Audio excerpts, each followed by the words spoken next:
There's no point in hiding my identity because I know the government can easily find it through a quick search of my email or by tracking my IP address. So, let me introduce myself. My name is Carl Ernest. I just turned 22 in March, but let's get to the point.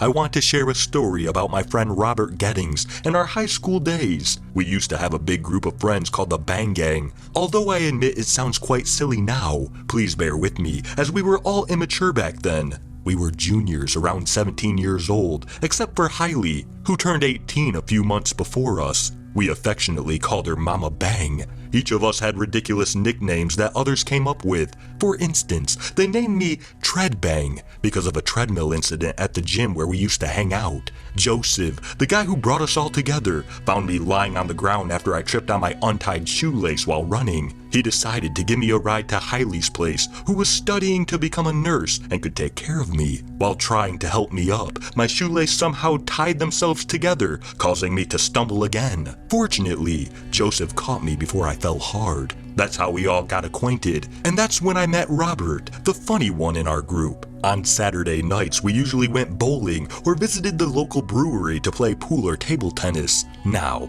let me tell you why I'm writing this. About an hour ago, when I returned home from work, the receptionist at my apartment complex told me I had received a letter. She handed it to me with caution. It looked as if it had been tossed around like a football in a baseball field. I took the letter upstairs to my apartment, placed it on the TV stand, and went to grab a bite to eat. Although I mostly forgot about the letter, it suddenly popped into my head while watching TV. Damn ADHD! I jumped off the couch, hurried over to the letter, and opened it carefully, avoiding the grimy parts. Inside was a piece of paper, folded into thirds, torn out of a spiral notebook. As I read the words at the top, "Carter, please believe me," my eyes shot to the bottom of the worn-out paper, which read, "Goodbye, Robert."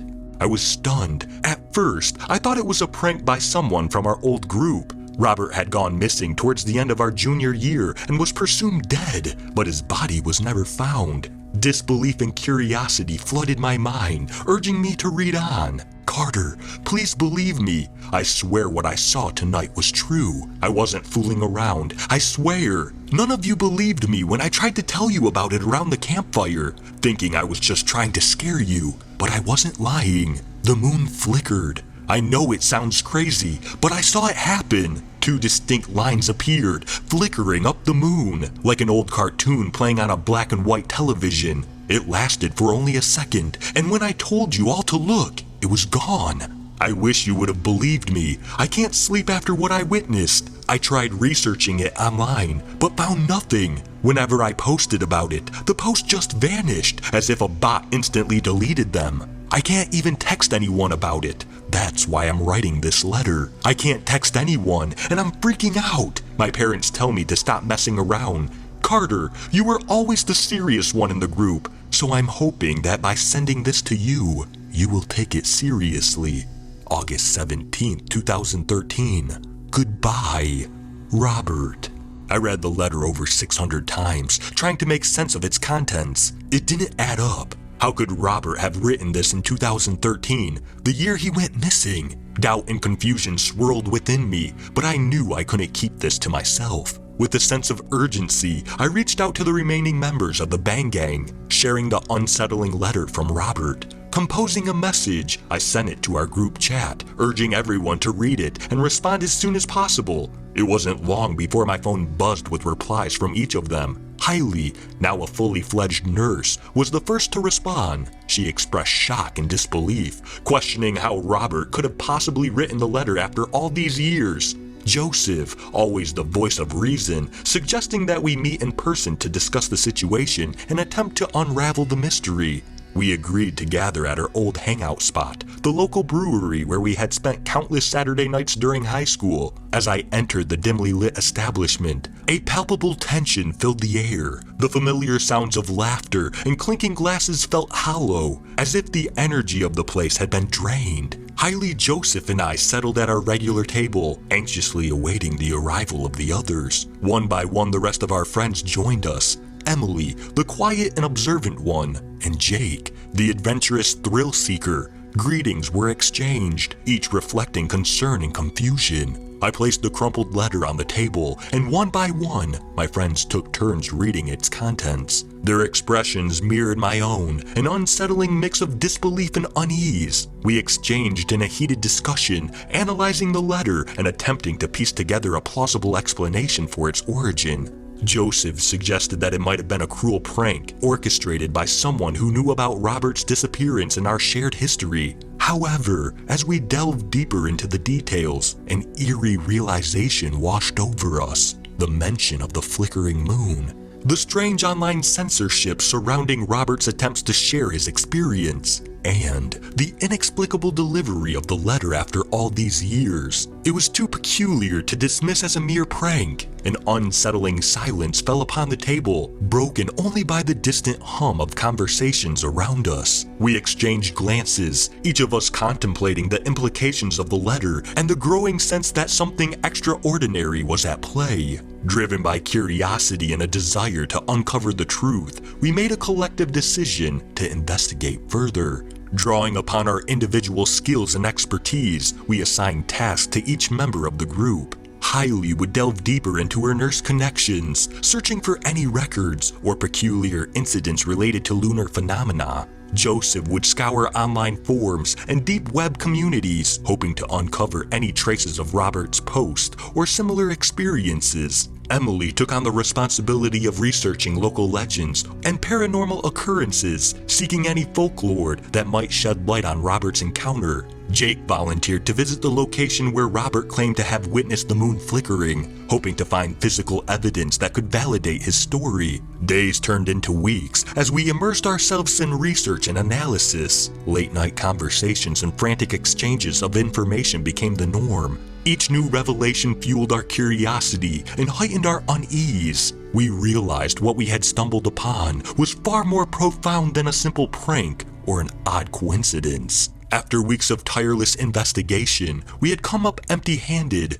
No concrete evidence, no substantial leads. It was frustrating to say the least, but we refused to give up. Determination fueled our perseverance, and we knew we had to keep pushing forward. One evening, as I sat in my apartment, contemplating our next move, an idea struck me.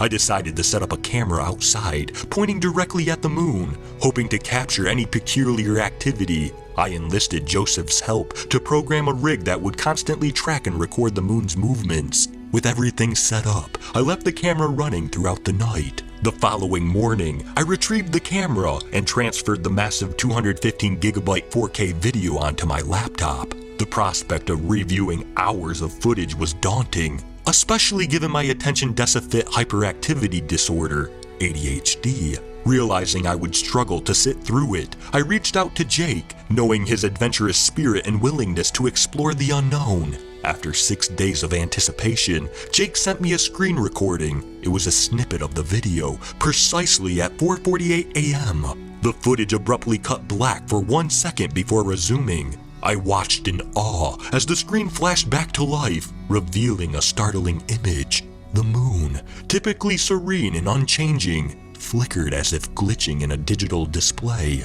2 distinct lines appeared, reminiscent of the static of an old black and white television. It lasted only a moment, but it was enough to send shivers down my spine. Excitement and trepidation surged through me. It was a breakthrough, a tangible piece of evidence that corroborated Robert's claims. I shared the screen recording with the rest of the group, and their reactions mirrored my own astonishment. We had just confirmed that Robert was right. The moon had flickered. It was an unimaginable sight. Hastily, I reached for my phone, eager to share the video clip on my Snapchat story. To my surprise, it actually sent. Anticipating the flood of views, I refreshed the page, only to find it had disappeared, just as Robert had predicted. The realization struck me like a bolt of lightning. Turning to the group, I confessed that the video hadn't gone through. The questioning that lingered in all of our minds finally escaped my lips. Is this the reason why Robert disappeared?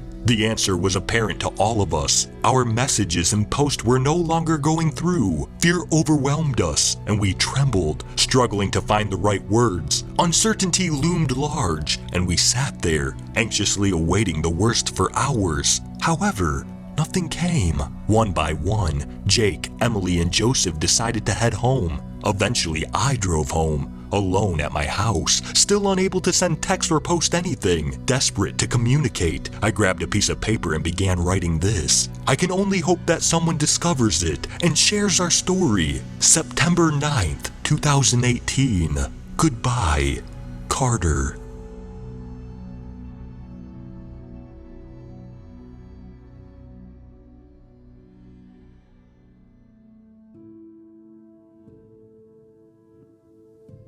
Thank you for listening to I Received a Letter from My Missing Friend by Arsenal Art. If you enjoyed this story, please leave a like. And if you enjoy hearing stories from me, please subscribe and become a resident of Hill Street and let me know how I'm doing in the comments.